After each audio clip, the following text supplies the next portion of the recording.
nada. Amém, gente? Vamos para a palavra? E domingo, culto de missões. Domingo de manhã a gente inicia a revista nova da EBD, revista aos Hebreus. Nós vamos estudar a revista toda, um trimestre todo sobre o livro de Hebreus. Inicia agora, então é aquela hora para você que não costuma vir, começar a vir, tá bom? Vai começar agora a revista nova, vamos pegar aí do começo ao fim. Tá frio, bem numa época de frio começar, né? Que bênção. E domingo à noite, culto de missões. Pensa numa igreja que está se mobilizando para esse culto de domingo à noite. O Esquadrão da Vida estará aqui e vai ser uma grande bênção, vai ser uma grande bênção. Amém? Achou aí? Neemias 11? Diz assim a palavra do Senhor. Eu ouvi um amém muito lindo aí, hein? Glória a Deus. Verso 1. Os chefes do povo ficaram morando em Jerusalém, mas o resto do povo fez um sorteio, ou talvez na sua versão vai dizer lançaram sorte, para escolher um de cada 10 para morar na santa cidade de Jerusalém. Os outros 9 permaneceriam em outras cidades. Verso 2: o povo abençoou todos os homens que voluntariamente se ofereciam para morar em Jerusalém. Então aqui a gente vê 2 tipos de pessoas. A cada grupo de 10 eles faziam um sorteio, um dos 10 iriam morar em Jerusalém. Mas tinha os grupos que alguém se levantava e falava: não precisa de sorteio, eu vou. Parece que morar em Jerusalém, muita gente queria, né? Falando, não precisa se oferecer. Não, nós vamos ver como que estava Jerusalém naquela época. Embora nós já estamos o ano inteiro falando, mas talvez tenha um outro ponto de vista que você ainda não pensou. Então, o povo, verso 2, o povo abençoou todos os homens que voluntariamente se ofereciam para morar em Jerusalém. Verso 3 começa a lista. São estes os chefes da província que moraram em Jerusalém. Porém, nas cidades de Judá, cada um morou na sua propriedade, nas suas cidades, a saber, Israel, os sacerdotes, os levitas, os servidores do templo e os filhos dos servos de Salomão. Você vai para o verso 10, ele começa assim, dos sacerdotes, e aí vem uma lista das famílias dos sacerdotes. Verso 15, ele começa dos levitas, e aí vem uma lista das famílias dos levitas. Verso 19, dos porteiros, e aí vem a lista dos porteiros da sua família. Verso 21, os servidores do templo, e aí vem a lista dos servidores do templo. Verso 24, Petaías. Petaías era um representante do rei. Olha aqui para mim. A gente vem de uma sequência onde Israel está vivendo um reavivamento. Como assim, pastor? Eu gosto de estudar um pouco história, não da forma formal, mas de curioso, de pesquisar, de ver, principalmente quando se trata da Bíblia. E da igreja. Como assim, pastor? Da Bíblia e da igreja? Porque na Bíblia, a igreja, ela não encerra, mas a Bíblia para de registrar no livro de Atos. A igreja. Só que de Atos até hoje também aconteceu muitas coisas. E aconteceram alguns reavivamentos em alguns lugares, homens que marcaram história. E é interessante você observar que sempre que algumas características acontecem sempre quando tem um reavivamento. O mover é diferente, nunca é igual. O mover, a forma que Deus se manifesta nunca é igual. Às vezes a gente está esperando acontecer algo que já aconteceu e Deus sempre tem algo novo. Mas o que antecede esses avivamentos é sempre a mesma coisa. Olha que interessante. O que é? Um povo despertado a orar, começa a orar, começa a buscar Deus. O fato de orar muito os aproxima de Deus. E o fato de se aproximar de Deus, Deus coloca na frente do povo como se fosse um espelho. Por quê? Porque logo após o período de oração, vem um grande temor sobre o povo e um grande arrependimento. É por isso que o próprio Deus fala na Bíblia: se esse povo que se chama pelo meu nome se humilhar, orar, buscar minha face, converter dos seus maus caminhos, eu ouvirei, perdoarei o seu pecado, sararei a sua terra. Deus está falando: se esse povo buscar, eu levo o avivamento. O que Israel, o povo de Jerusalém de Israel está vivendo aqui antes do capítulo 11? Um avivamento. A reconstrução física foi feita, acaba lá para o capítulo 7. Dali em diante começa a reconstrução espiritual, e ali vem Esdras lendo o livro. O povo passa lá praticamente um mês, 6 horas por dia lendo o livro, ouvindo as leis. Passa esse período, eles começam todos os dias também, nessas 6 horas por dia, a adorar e jejuar, a adorar e se arrepender. A gente passa pelo capítulo 9, nós temos a oração de arrependimento do povo, pedindo perdão por eles, pedindo perdão pelos seus pais, pelos seus antepassados. Não era nem eles, os pais.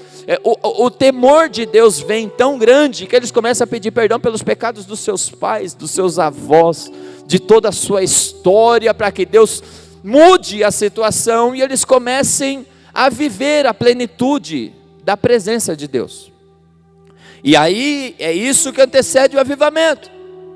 O que antecede? A oração, um arrependimento, e aí vem o mover de Deus.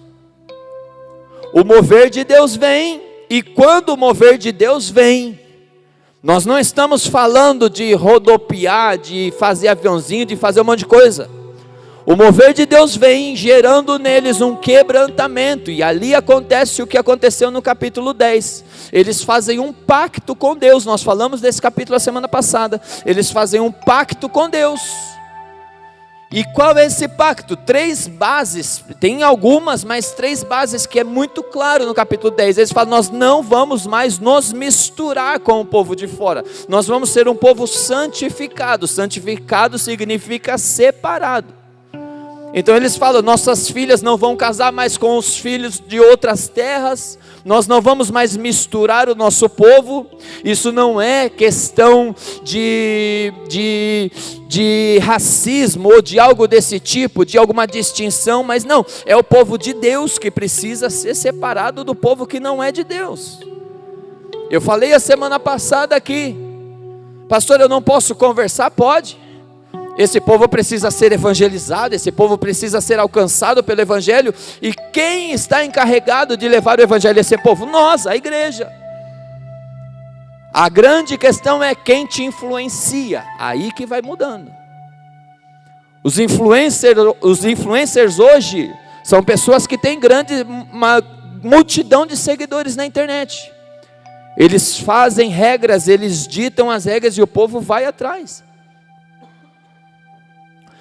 O mover vai acontecendo, eles se arrependem dos seus pecados. Só que quando chega no capítulo 11, nós vemos algo que é citado lá no capítulo 7. O que, pastor?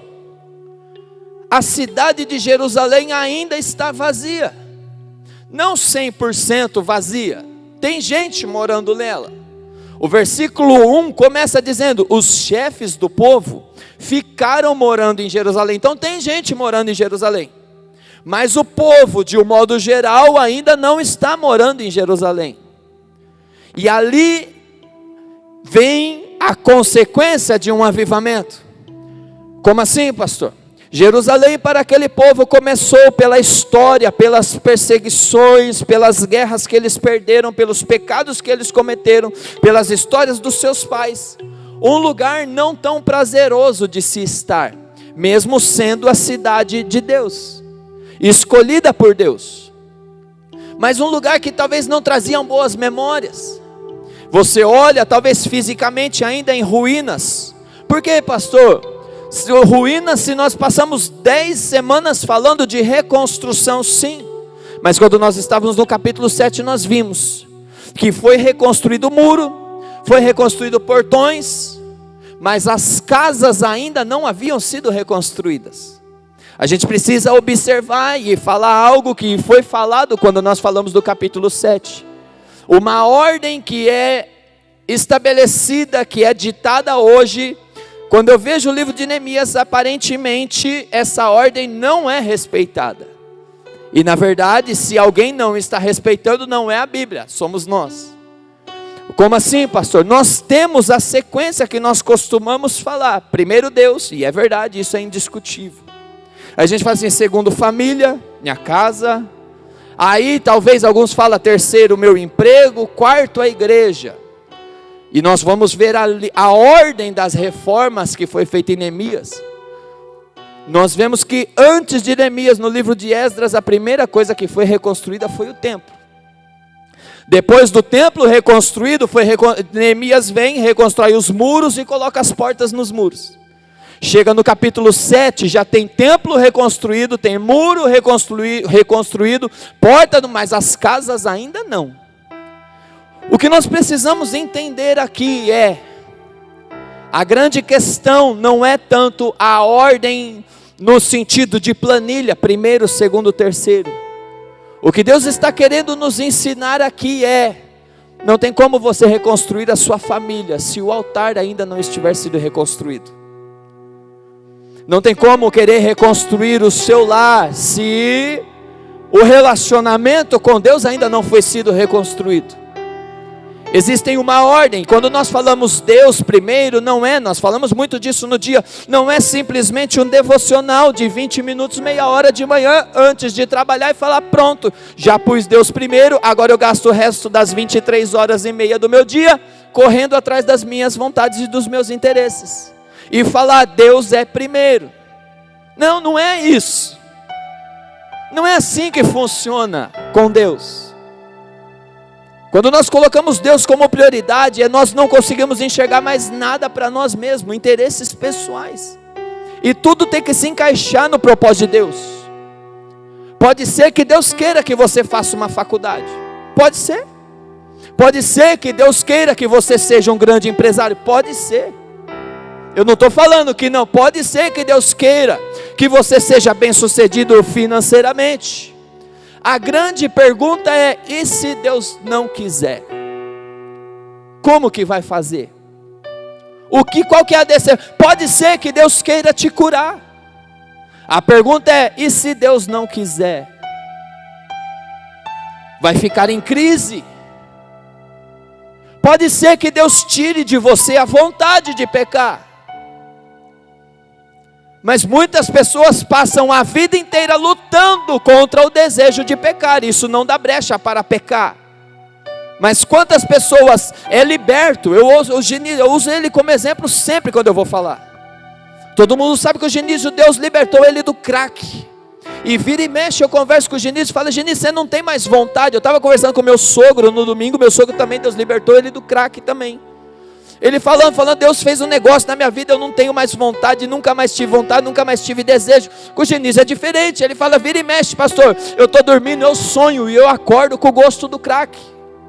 E aquele dia eu tenho que vigiar muito mais. É verdade ou não é? É assim, alguns Deus trata de um jeito e tira a vontade de pecar. Outros, Deus permite essa vontade, vai nos provando, vai nos testando. A grande questão é como contrariar os planos de Deus.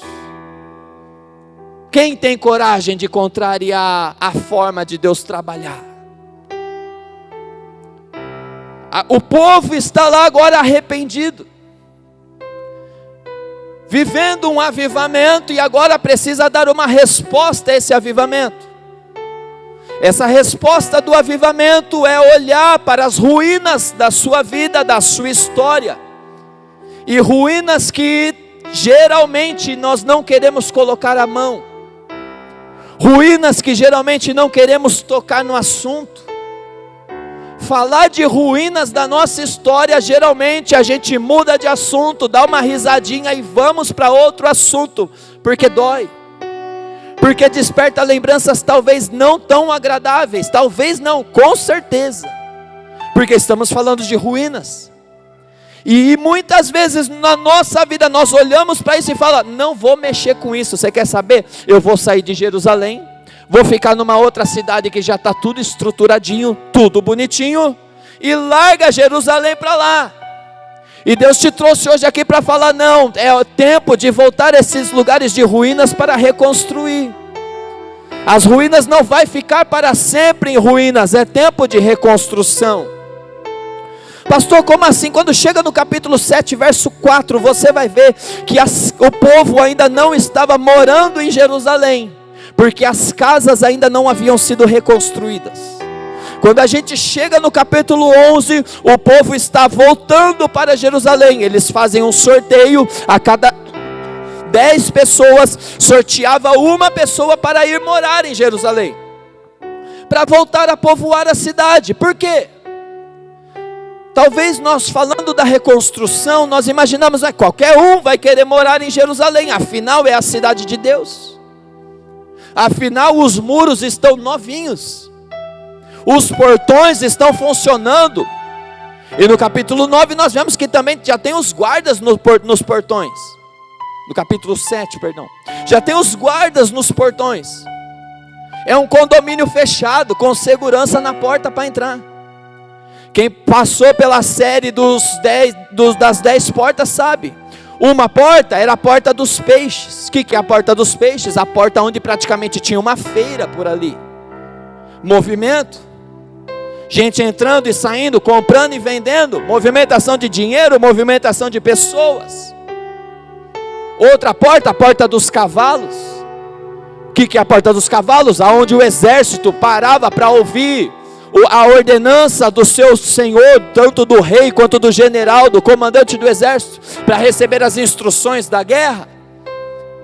As portas de movimento, o pessoal entrava, saía, tinha porta só de entrada, porta só de saída, porta de entrada e saída, porta que era só memorial, mas estava tudo reformado, tudo bonitinho. A grande questão é, de que adianta ter uma porta onde costuma se fazer uma feira, se não tem gente para estar nessa feira?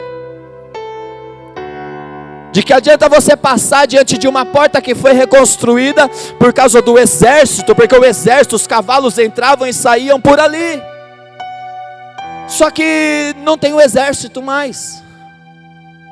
Do que adianta ter uma porta onde passa as ovelhas para o sacrifício do templo, e o templo lá dentro também reformado, mas os rituais e as atividades estavam paralisados porque eles não tinham recurso. Estava tudo muito bonito, porém tudo muito vazio. Bonito, porém vazio. Perfeitinho por fora, e faz parte. Eu não estou falando que a ordem está errada, não, está na Bíblia. Quem sou eu para falar que está errado? Reconstruiu bonito, deixou tudo bonito, deixou tudo estruturado, segurança nas portas, mas não tinha gente para passar, entrar e sair, era um ou outro de vez em quando. Eu fui num condomínio agora no Dia dos Pais, com a minha família, com meu sogro, minha cunhada. Eles compraram um terreno, e não tem nenhuma casa pronta ainda no terreno. E aí nós entramos no condomínio, porque eles fizeram o almoço lá numa sala de, como que chama?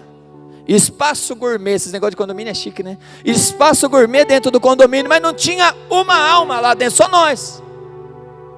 E uma mulher na portaria. Eu falei, olha que serviço bom, cara.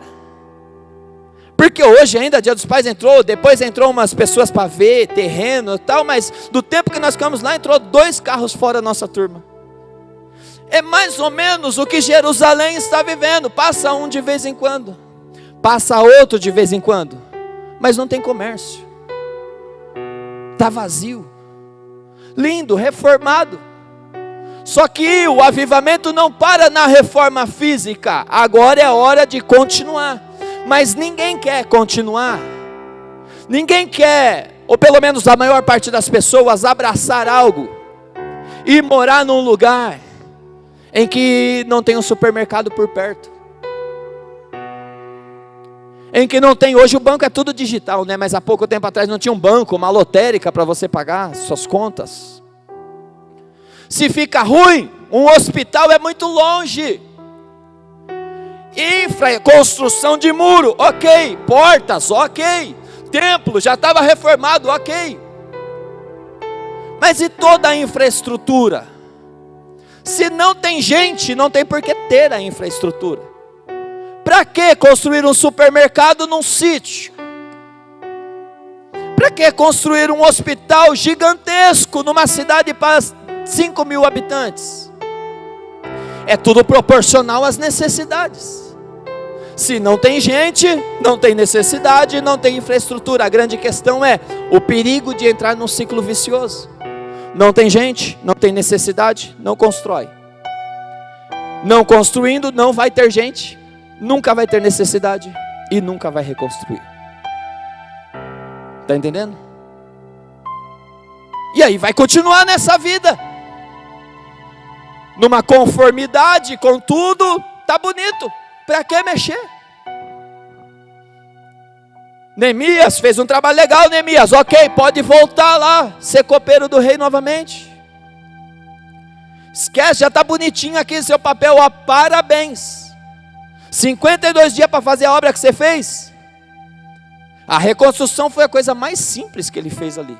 E eu não estou falando que foi simples, eu estou falando que foi o mais simples. Agora vai fazer o quê?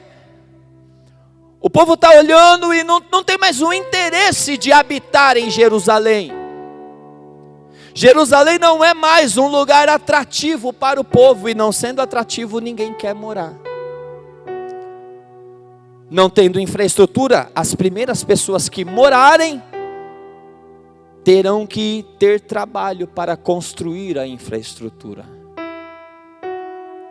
E ninguém quer ter trabalho. Ninguém quer construir, porque construir dá trabalho. Se a cidade está vazia, os primeiros que morarem sabem, eu não vou para descansar, eu vou para trabalhar. E esse pensamento paralisa o povo. O que Deus está falando com a gente hoje é: o que tem paralisado? O que tem paralisado a nossa vida?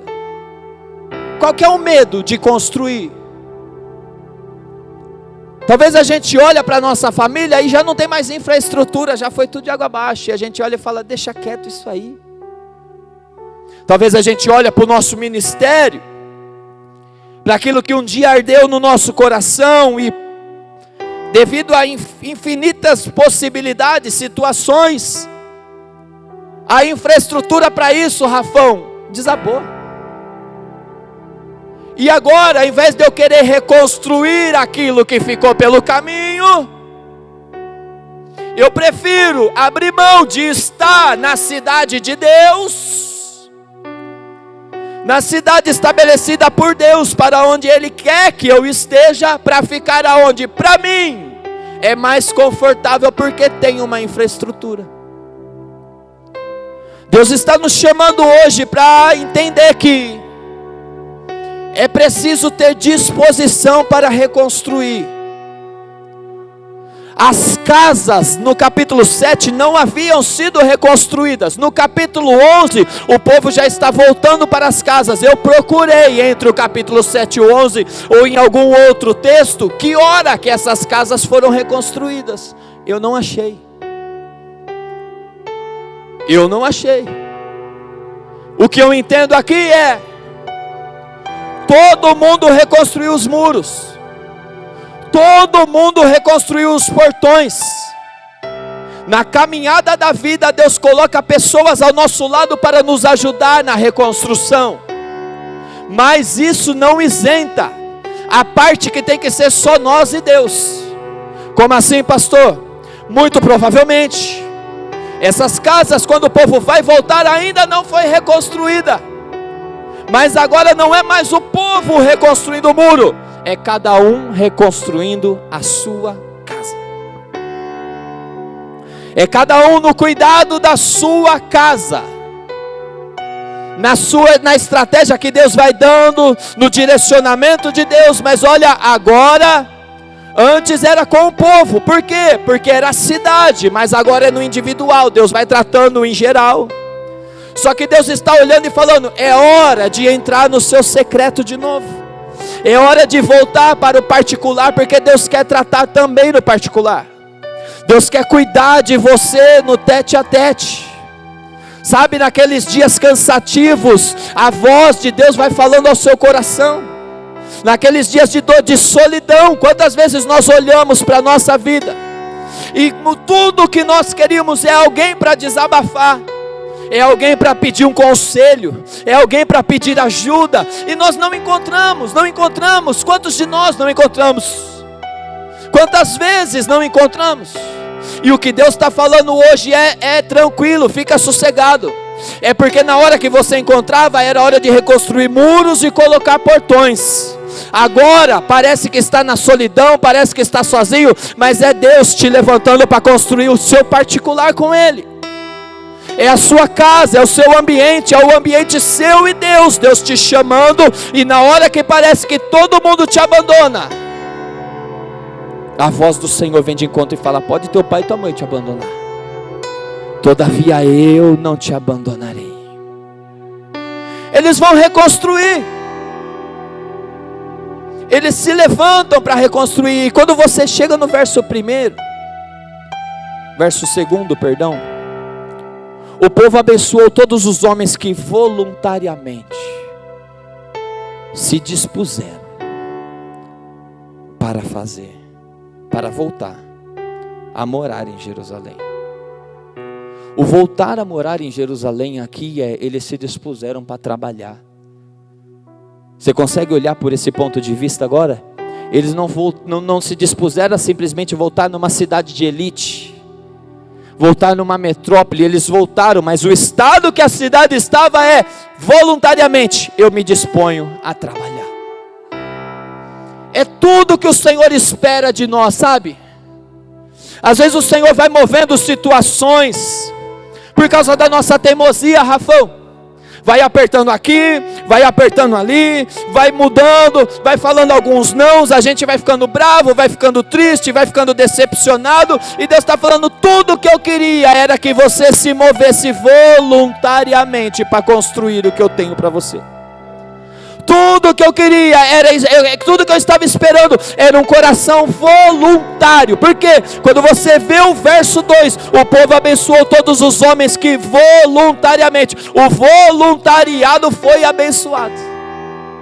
No verso 1, foi sorteado 1 em cada 10, e não fala que o povo abençoou esse 1, mas o voluntário, que se moveu de um coração voluntário, o povo abençoou. Deus está nos despertando para responder ao chamado dele. E na verdade, pode ser que você corra, ele aperta, ele vai dando oportunidade, mas tudo que Deus espera é um coração voluntário. Fala: Deus, eis-me aqui.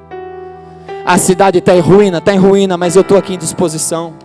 As casas está derrubada, mas eu estou aqui disposto. Deus, pode contar comigo. Deus, olha, não é atrativo, não chama a atenção do povo. No automático o povo olha e não dá vontade de ir. Mas Deus, o Senhor está precisando de alguém para trabalhar ali, pode contar comigo que eu estou disposto. Isso fala de estar disposto para o reino, não para o que eu gosto de fazer. Está disposto à vontade de Deus, não aquilo que eu tenho habilidade. Talvez eu nem tenha habilidade, mas eu tenho disposição. O Senhor não procura habilidosos, Ele procura quem está disposto a servir. Talvez a gente olhe e fala: eu não consigo cantar, ministrar que nem o pastor Marcelo, que nem a Evelyn, que nem os irmãos, é que eu não consigo tocar que nem aqueles que nem os irmãos. Mas você está disposto a servir? Está disposto a colocar a mão? Fica tranquilo que se você estiver disposto, vai para cima, porque a mão do Senhor vai te abençoar nessa jornada. É disposição. A bênção do Senhor está na hora que nós nos dispusemos a fazer. Não chama atenção, ninguém quer ir, mas há necessidade. Está todo mundo fugindo, mas há necessidade. E sabe o que é interessante? Quando a gente vai seguir nos versículos, eu pulei aqui. Só que você chega do capítulo 3, do capítulo 11, o verso 3 até o verso 24. Eu vi que os irmãos, eu falei verso 3, o pessoal já pôs a mão na Bíblia. Até o 24 já devolveu. Não, vou ler muita coisa para ler, deixa quieto. Até eu pulei a leitura aqui, né? Ensinei no EBD que não pode pular. Mas do verso 3 até o verso 24, é um monte de nomes. Esse nome está sendo repetido em Esdras 2, na verdade em Esdras 1, né? E o próprio Neemias capítulo 7. Aqui é uma lista mais completa, porque aqui já está o povo que foi sorteado, que nos outros não. Mas os voluntários já estavam nas outras listas. E aí você passa pelos versículos, você vai ver que tem sacerdotes, tem levitas, tem porteiros, tem servos do templo, tem representantes do rei, tem o pessoal descendente de Judá e de Benjamim, tem pessoa de todo tipo ali. Sabe por quê? Porque a obra de Deus não se faz sozinho. A casa é individual, mas o individual da casa trabalha em torno de um todo, que é uma cidade de Deus. Na minha casa mora eu, a Mayra, o Henrique e o Luca. Na casa do pastor Marcelo mora o pastor Marcelo, a Cris, a Laura e o Davi. No Rafão, a Monize, a Isa e o Pedro. E deixa eu parar, porque você esqueceu o nome de alguém, né? Só que todos trabalham em torno de algo maior, que é a cidade de Deus, que é o reino de Deus. Está todo mundo trabalhando no seu individual. Só que o trabalhar no individual é para reconstruir uma cidade, povoar uma cidade. O trabalho individual nosso, é por isso que eu falo, pode ser que Deus queira que você seja um grande empresário. Não é pecado nisso. Pode ser que Deus queira que você faça uma faculdade, que você passe num concurso, que você seja bem sucedido. Não é pecado nisso. Por quê? Porque se você fizer isso debaixo da direção de Deus, Deus já está contando com isso para a obra dele. Deus já está contando com a sua profissão, Deus já está contando com a sua empresa, Deus já está contando com a sua habilidade para o reino dele. O povo está todo mundo junto na cidade. Tem levita, tem sacerdote. Vamos usar como exemplo aqui a igreja. Ó, hoje, culto hoje. Tem o pastor que está pregando. Tem o Léo que veio antes de mim. Ele recolheu as ofertas, ele orou. Pastor Marcelo ministrou louvor. As irmãs que ajudaram a cantar aqui, os músicos. Os músicos é no masculino, mas foi 2 mulheres, então, mas as músicas não vai ser, né? Musicistas. Ó. Tem ali o pessoal do som, da live. Tem o Diogo que a gente atura. Tem os diáconos. A gente não está vendo aqui, mas lá no fundo tem gente cuidando das nossas crianças. É pessoas com funções diferentes. Durante a semana, ontem, talvez nós estávamos na nossa casa, mas tinha gente aqui dando estudo. Tinha gente aqui recebendo estudo. Tinha gente aqui ensaiando. Antes de ontem, também tinha gente aqui. Não, foi cancelado, mas teria o ensaio. Antes de ontem. Segunda-feira, tinha gente aqui na igreja fazendo. É pessoas que cada um vai fazendo uma parte. E todos se unem na obra de Deus. Sabe por que eu estou falando isso? Quando a gente vai ver em 1 Coríntios capítulo 12, você vai ver Paulo explicando. Dos membros do corpo. Nem todo mundo é mão. Nem todo mundo é pé. Nem todo mundo é braço. Nem todo mundo é olho. Mas todos fazem parte do corpo de Cristo. São diferentes, mas estão ligados em um único propósito. Quando Deus vai trazer o povo para repovoar a cidade, pega pessoas diferentes para usar para o mesmo propósito. E aí, quando tem um lucro espiritual, tá bom? Quando eu falar lucro, esquece o dinheiro por enquanto. Um lucro espiritual, um fruto, pronto, vamos usar o nome certo. Um fruto. O que nós avaliamos como fruto? O pregador prega, acabou o culto, alguém aceita Jesus, é um fruto. Batismo é um fruto. Para mim, a maior prova de um fruto no ministério é descer as águas, mais do que no culto aceitar Jesus, porque aqui pode ser uma emoção, pode ser, lá já passou por um processo, já foi. Famílias que estavam destruídas foram restauradas, é fruto. Pessoas que estavam no ministério, mas às vezes se machucou, se feriu, está pensando em parar, de repente Deus renova, é um fruto. Só que quando a gente olha, a impressão, vamos ser sinceros, agora reunião ministerial, tá bom? Tá num tom da igreja, agora muda para uma reunião ministerial. O que parece? Que o pastor é o cara. Como assim? Se a igreja batiza um monte de gente, é o pastor. E muitas vezes o pastor foi o que menos fez para aquela pessoa ser batizada. Pastor, como assim? Às vezes alguém entrou aqui e tem uma família, um pai, uma mãe orando há muitos anos para a pessoa entrar aqui, a gente nem conhece. Aí a pessoa entra, Rafão, e no abraço que recebe do irmão que está lá no estacionamento, às vezes nem aqui na porta, um sorriso que recebe de um diácono, já muda a visão da pessoa de igreja, que às vezes não gostava, veio porque alguém chamou para agradar um amigo. Já muda a visão e a pessoa vai sendo quebrantada. Aí entra o que senta aí. E aí tem gente cuidando do som, tem gente tocando, ministrando louvor. As coisas estão acontecendo, tem alguém cuidando do filho dela lá no fundo. Tem alguém na intercessão orando. Nas madrugadas, tem alguém na intercessão orando. Tem gente indo ao monte. Tem gente participando, e aí o pastor prega, e o pastor é mais um no meio desse povo todo. Aí o pastor prega, faz um apelo, levanta a mão, quem quer entregar sua vida para Jesus? A pessoa vem.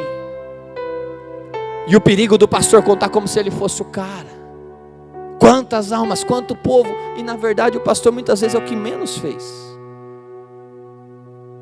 A pessoa foi tocada pelo obra, eu testemunho isso até hoje.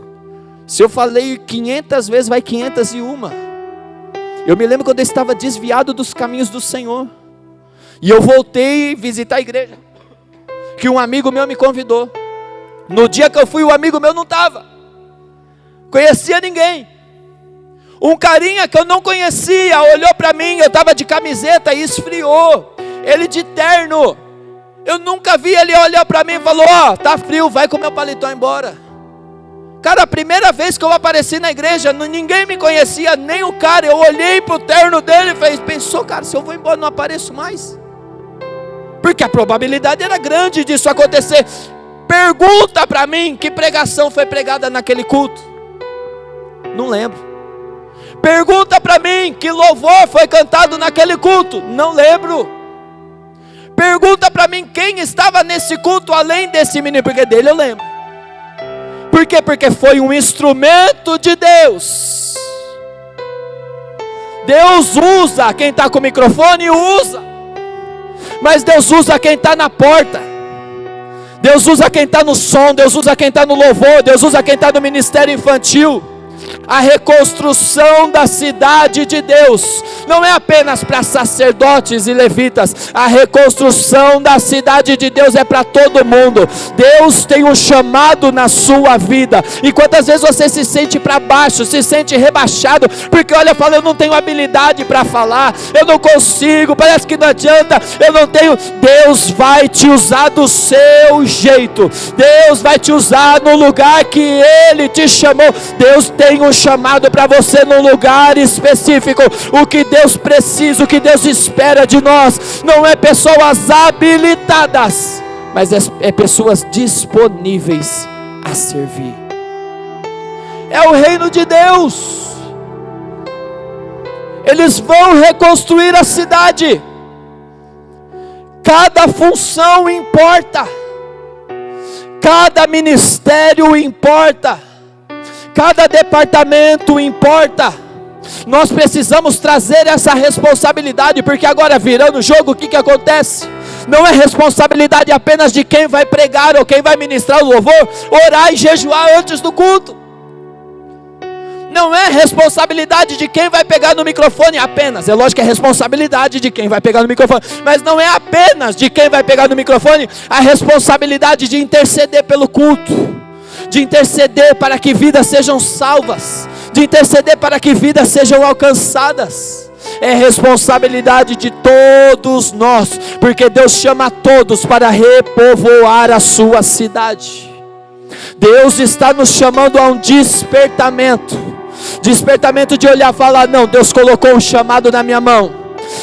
Eu vou parar de olhar o ministério do outro, eu vou parar de olhar o chamado do outro, que está exercendo com excelência, está mesmo, mas eu não vou crescer o olho, eu vou começar a me dedicar no meu, da maneira simples, da forma básica, da forma simples, mas eu vou estar disponível, e Deus vai me usar. O Senhor tem te chamado. Eu não vou continuar com a palavra, porque eu senti que Deus falou. Eu senti que Deus já falou com você aqui essa noite. Fecha a Bíblia, tem um monte de coisa, mas eu não vou esticar. Eu sinto que Deus já tem tocado o seu coração. Você é importante no reino de Deus. Eu não sei se entrou gente aqui pensando, olhando aqui de cima, não parece. Pensando em parar, desanimado, eu não sei. Eu não sei se entrou gente aqui pensando pensamentos negativos, não sei. Mas eu creio que o Senhor direcionou essa palavra. Eles vão repovoar a cidade. Não chama atenção repovoar, porque precisa reconstruir, e tudo que nós queremos, humanamente falando, é ir para um lugar onde já está tudo reconstruidinho, onde já está tudo bonitinho, já está tudo certo, é só chegar e aproveitar, é só chegar e curtir. E o Senhor está nos chamando essa noite para falar: fica tranquilo, se dispõe a ouvir a minha voz, e quando ouvir minha voz, obedeça, por favor. Não é só ouvir, é ouvir e obedecer. O obedecer cabe a nós, o falar é dele. Ele fala, mas o obedecer cabe a nós. Ele chama pessoas ao ministério, a se despertar. Quanto tempo faz que você não ora para alguém ser salvo? Na sua lista de oração tem alguém que você ora todos os dias: Deus, salva essa pessoa em específico. Saia daqui com esse desafio hoje, falando: não, eu preciso ter alguém para orar em específico, para Deus salvar. E comece a esperar as brechas que Deus vai criar. Você vai ver que Deus vai começar a mover situações. Pode ser pessoa que você nem conversa com ela, você vai ver uma situação que Deus vai criar, e você vai se aproximar dela. Às vezes ela vai chegar a pedir ajuda. A obra de Deus não se resume a isso. O que nós precisamos entender é: isso não quer dizer que isso não é importante. Vamos voltar? Reconstruiu o primeiro templo, depois os muros, as portas, para quando o povo fosse reconstruir as cidades, eles têm um lugar para se abrigar. Porque de que adianta a gente querer sair fazer um monte de coisa e aqui a gente está tudo bagunçado? De que adianta a gente querer sair daqui e ser missionário lá do outro lado do mundo, e é necessário, se Deus tocar a sua vida, vem que a gente envia. Pela fé, mas envia. É fé, tem que ser. Se não for pela fé, também não adianta nem ir. Mas a grande questão é a base missionária. A igreja local mesmo eu estou falando agora, tá? Precisa estar bem. Precisa estar com pessoas dispostas a servir, com pessoas dispostas a abraçar a causa. É a nossa cidade de Deus. É a cidade que Deus preparou para nós. Precisa, tá o templo reconstruído, tem coisa para fazer, é óbvio, mas isso sempre vai ter, tem coisa para fazer, mas sabe o que acontece? Agora é hora de repovoar isso. É hora de levantar sacerdotes, levitas, porteiros. É hora de levantar servos. É hora de levantar pessoas dispostas a trabalhar. Para quê? Porque a hora que essas pessoas estiverem dispostas, eu sei que aqui tem, mas se o Senhor trouxe essa palavra é porque Ele quer despertar mais pessoas. Talvez que já está trabalhando e Ele quer despertar, ou talvez não esteja trabalhando, mas o Senhor quer despertar. Porque na hora que isso estiver organizado e estruturado, aí não vai precisar fazer sorteio de 10, ser obrigado aí não. O povo vai querer chegar, o povo vai querer ir, e a cidade vai ser repovoada. Se coloque em pé, feche os seus olhos. O que o Senhor te chamou para fazer? Pastor, o Senhor me chamou para cantar, o Senhor me chamou para tocar, o Senhor me chamou para fazer store. Hoje isso é importante, você acredita? Quem diria, né? Hoje isso é importante. Vidas são alcançadas lá em casa. Não veio aqui, está depressivo, dentro de um quarto, em crise de ansiedade, fica rodando o Instagram, de repente vem uma mensagem de Deus. O Senhor me chamou para dar um abraço, o Senhor me chamou para dar um sorriso. Pastor, isso aí o Senhor chamou todo mundo. Seria bom, mas tem gente que não é boa para dar um sorriso para os outros. Tem gente que não é boa para dar um abraço. Tem gente que é diferenciado. O Senhor chamou você para quê? Fecha seus olhos. Qual que é a sua habilidade? Pastor, eu não sei qual é a minha habilidade. Ora para que Deus ilumine o seu coração. Traga em oração, fala: Deus, eu quero servir ao Senhor. Me fala onde. Traga ao seu coração, fala: Deus, eu quero servir. Pastor, mas eu já estou servindo. E se o Senhor trouxe essa palavra, a pergunta é: qual é o nível de excelência que você está fazendo, que Deus te chamou para fazer? Qual é o nível de excelência que você está fazendo, aquilo que você está fazendo? Com os olhos fechados é momento de autoanálise, e comece a falar com Deus neste momento. Como eu queria que você se dispusesse para o Senhor. Isso não é para pastor, isso não tem nada a ver com o pastor, tá bom? Isso é você e Deus, é a casa, é o particular, é o momento você e Deus. Mas como eu queria, e eu creio que Deus quer que você se dispusesse, olhasse e falasse para Deus neste momento. Fala: Deus, eu não sei aonde, eu não sou pedreiro para reconstruir casa, mas se o Senhor me chamou para reconstruir, eu estou aqui. Eu não sei fazer, eu não tenho habilidade, mas eu tenho disponibilidade. Conta comigo, Deus.